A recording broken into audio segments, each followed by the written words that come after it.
Deus abençoe a todos nós e que pela sua palavra Deus também possa limpar e transformar os nossos corações. Amém. Como está o seu coração? Quando eu pergunto isso para as pessoas, eu recebo as mais diversas respostas. Alguns dizem batendo, indo, precisando de uma cirurgia. Outros dizem apertado, angustiado, carregado, apaixonado. Nos referimos ao coração de duas maneiras: física, fisiológica, e a outra emocional e moral. Fisiologicamente falando, o coração é responsável por bombear o sangue com oxigênio para todos os órgãos do corpo. E levando então a esses órgãos e aos músculos, ele garante a vida. Mas Jesus, no Evangelho de hoje, fala do que o nosso coração é capaz. Não o coração físico. Na Bíblia, o coração é o centro da vida, é o centro da nossa alma, é o centro do nosso ser. Portanto, sempre tem a ver com a nossa essência, com a nossa personalidade. Muitas vezes nós justificamos algumas atitudes tomadas dizendo assim: eu fiz o que o meu coração mandou.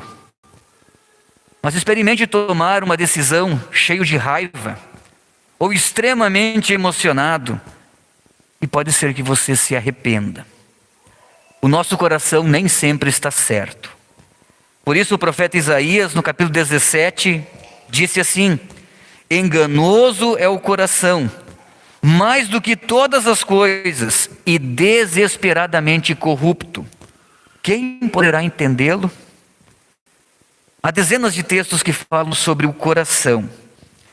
Em Deuteronômio, que coloca a observância da palavra de Deus como uma condição de vida longa e saudável, como lida há pouco, assim como uma boa caminhada e uma boa alimentação fazem bem para o nosso coração físico, Moisés também disse ao povo e diz a nós. Ele diz assim no capítulo 17, no capítulo 15: não endurecerás o teu coração. Não torne frio o teu coração, nem indiferente contra Deus e contra o teu próximo. A um rei ele aconselha, mas aconselha também a cada um de nós, que o seu coração não se desvie pelo amor de muitas mulheres e nem pelo brilho da prata e do ouro. Diante de muitas bênçãos, nós também somos advertidos. No capítulo 8, cuidado para que o seu coração não se eleve e você esqueça do teu Senhor.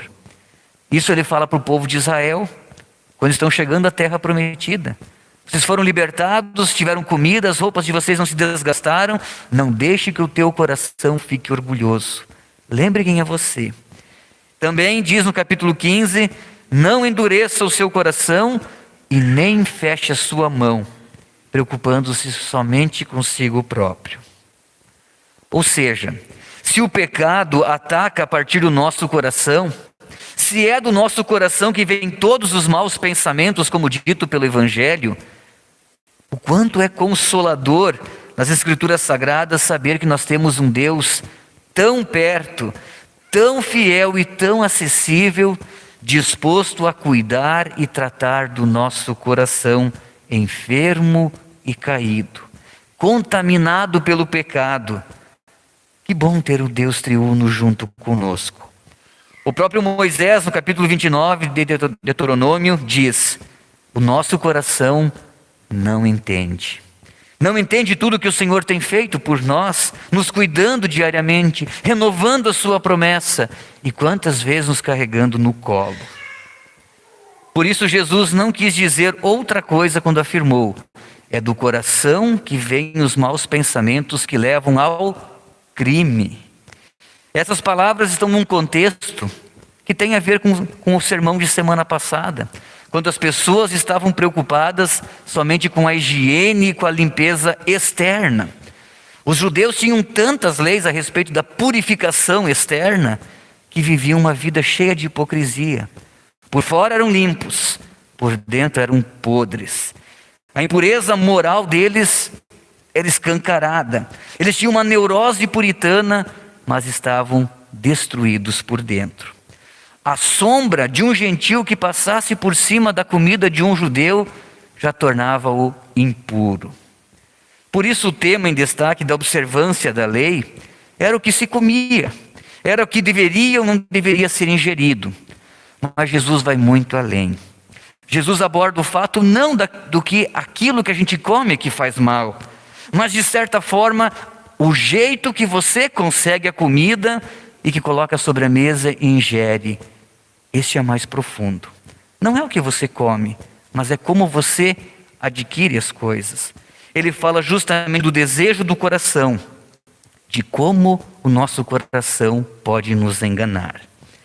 Jesus está preocupado em não em mostrar quem você é, mas aquilo que você é na sua essência, quando você está fazendo algo que ninguém possa ver. Percebo que na vida muitas vezes é assim. Nós queremos apenas cuidar da superfície e não queremos cuidar realmente da raiz do problema. Nós nos preocupamos tanto com o aparente, com o visível, e esquecemos da essência. Assim, Jesus diz em Mateus 15, desprezam a mensagem de Deus para seguir os seus próprios pensamentos.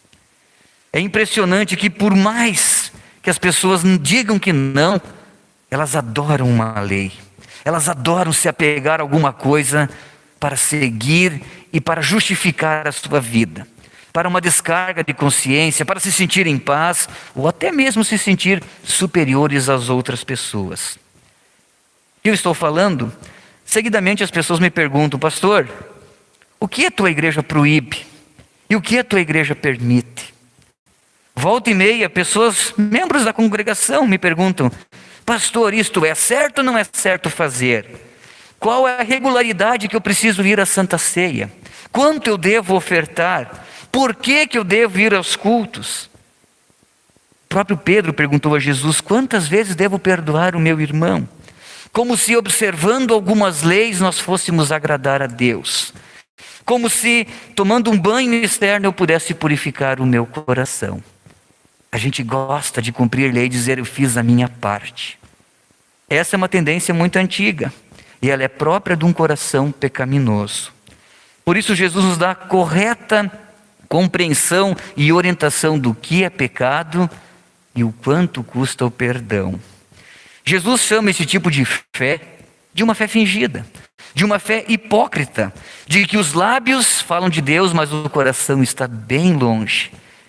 Pelas simples cerimônias, elas não têm valor se o nosso coração não está conectado ao Criador. Josué orienta o povo e consequentemente orienta a nós dizendo, joguem fora os deuses estranhos de vocês e inclinem os seus corações para Deus.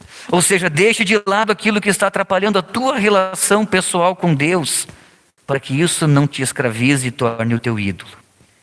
Meus deuses, meus ídolos, onde está o teu tesouro, ali estará o teu coração, diz Jesus.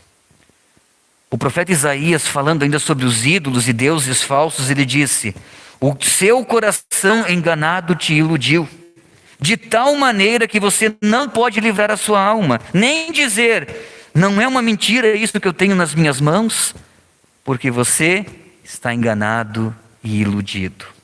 Isaías 44, 20. Enquanto as pessoas, especialmente a religião judaica, ficavam discutindo o que é puro e o que é impuro, eles acabavam que a religião era aquilo que eles faziam por merecimento, por aquilo que achavam que pudessem agradar a Deus. E Jesus mostrou então que não são as coisas exteriores que nos tornam impuros, mas justamente o coração como o centro da nossa vida e também a fonte de todo o mal, porque é dele, citando Jesus agora, o que sai da pessoa é o que faz os maus pensamentos, é de dentro da identidade sexual, é de dentro do coração que vem o desejo do roubo, de tomar aquilo que não é seu, é de dentro do coração que vem o desejo e a vontade dos crimes de morte, é de dentro do coração que vem a tentação do adultério, É de dentro do coração que vem o desejo pela avareza, pelas maldades, a mentira, imoralidade. A própria inveja vem do coração, a calúnia, o orgulho e o falar e agir sem pensar nas consequências. Pobre é aquele que acredita em seu próprio coração. Tudo isso vem de dentro e é isso que faz com que as pessoas fiquem impuras. Ou, em outras palavras, pequem contra Deus. Davi reconheceu a impureza do seu coração. E ele, numa oração, em 2 Samuel, ele diz assim: cometi um grande pecado. Peço ao Senhor que perdoe a iniquidade, pois o que eu fiz foi uma grande loucura. Salomão pediu um coração compreensivo para governar o povo, para com prudência discernir entre o bem e o mal. Mas se perdeu com o brilho da prata e do ouro e de muitas mulheres, desviou o seu coração e Deus se indignou com ele. De fato, meus irmãos, por nascermos na iniquidade, sermos concebidos em pecados, como diz o Salmo 51, convém reconhecer o nosso diagnóstico, que é do coração que vêm os pensamentos e todos os crimes. E é ele o primeiro que nos condena e nos engana. A contaminação nossa é moral e sempre inclui o nosso coração. Como o alimento não passa pelo coração, não pode contaminar o coração. Muito pelo contrário, Jesus purificou os alimentos e explicou aos seus discípulos: nenhum alimento contamina o ser humano moralmente. Pode fazer mal para a saúde, mas não moralmente. Cuidado com os teus pensamentos, porque eles podem virar palavras. Cuidado com as tuas palavras, porque elas se transformam em ações. Cuidado com as tuas ações, porque elas viram hábitos. Cuidado com os teus hábitos, porque eles moldam o teu caráter. Cuidado com o teu caráter, porque ele controla o teu destino. Observe as tuas palavras. Olhe para as tuas ações. Pense quais são os teus hábitos, o teu caráter. E terás o diagnóstico do cardiologista dos cardiologistas. Foi preciso o Senhor ensinar que a fonte do erro é interna, não externa. E aqui dentro que nascem as malícias, as maldades. Aqui que se arquitetam regras, barganhas, idolatria e hipocrisia. Paulo diz que é preciso algo, não somente com palavras, mas com poder. É o poder da graça, do Evangelho. Ou seja, como diz o texto de Deuteronômio, é o Deus que está próximo de nós e não distante. É o Emanuel, Deus conosco. Nós nos tornamos puros e limpos nos lavando. O verbo lavar aqui no nosso texto é o mesmo verbo que é utilizado para a palavra batizar. E batizar é um verbo passivo. Ou significa isso? O que significa isso? Que eu sou lavado. Por isso nós não precisamos nos lavar exteriormente para sermos limpos para Deus. Porque nós já fomos lavados. Nós somos lavados pela própria mão de Deus. Quando você olha para você mesmo e vê a tua sujeira, a tua imundícia, e confessa: eu estou sujo. Eu não posso me apresentar assim diante de um Deus santo e perfeito. Eu sou pecador. Eu preciso de perdão. Eu estou arrependido. E aí, em 2 Reis, nos é dito: um coração que se humilha será perdoado. Jesus diz, diante de um coração arrependido: vinde a mim, venham vocês que estão sobrecarregados, eu limpo você, é o meu sangue que te purifica de todo o teu pecado, de toda a tua sujeira e impureza. Este sangue de Jesus nos purifica não só as mãos, mas purifica o nosso coração e a nossa alma. Romanos 10, 9, o apóstolo Paulo disse: se com a tua boca confessar Jesus como Senhor, e no seu coração crer, acreditar que Deus o ressuscitou dentre os mortos, você será salvo. Não pelas leis ou por aquilo que fazemos, mas pelo que Cristo fez por nós. Cristo nos purificou. Portanto, Entendemos o que Jesus diz quando ele diz assim: feliz, bem-aventurados são aqueles que têm o coração limpo, perdoado. Todo coração, por mais duro que seja, pode ser amolecido pela água da vida, pela graça de Deus, pela misericórdia do Senhor. Um coração arrependido e crente nunca é deixado para trás. Por isso, nesta noite, meus irmãos, eu digo a você: se você está sujo, Jesus diz: eu purifiquei você. Não importa se você se sente limpo ou não, você está lavado. Portanto, Hebreus 4:20, se hoje ouvirem a voz do Senhor, não endureçam o vosso coração. Para concluir essa reflexão, ainda trago as palavras de 1 João capítulo 3, onde sabiamente o autor escreveu assim: nisto conhecemos o amor que Cristo deu a sua vida por nós. Pois se o nosso coração nos acusar, Deus é maior do que o nosso coração e conhece todas as coisas. Amados, se o coração nos acusar, temos confiança diante de Deus. Aquilo que pedimos, dele receberemos, porque guardamos os seus mandamentos e fazemos diante dele o que lhe é agradável.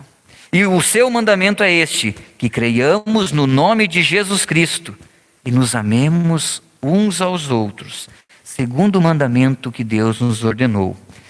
Quem guarda os seus mandamentos permanece em Deus, e Deus permanece nele. E nisso nós conhecemos que ele permanece em nós por causa do Espírito que ele nos deu ao nos lavar no batismo. Em Cristo nós estamos com a armadura certa para vencer o inimigo, que não é de sangue, não é de carne, é espiritual, vai bem além do meu coração físico.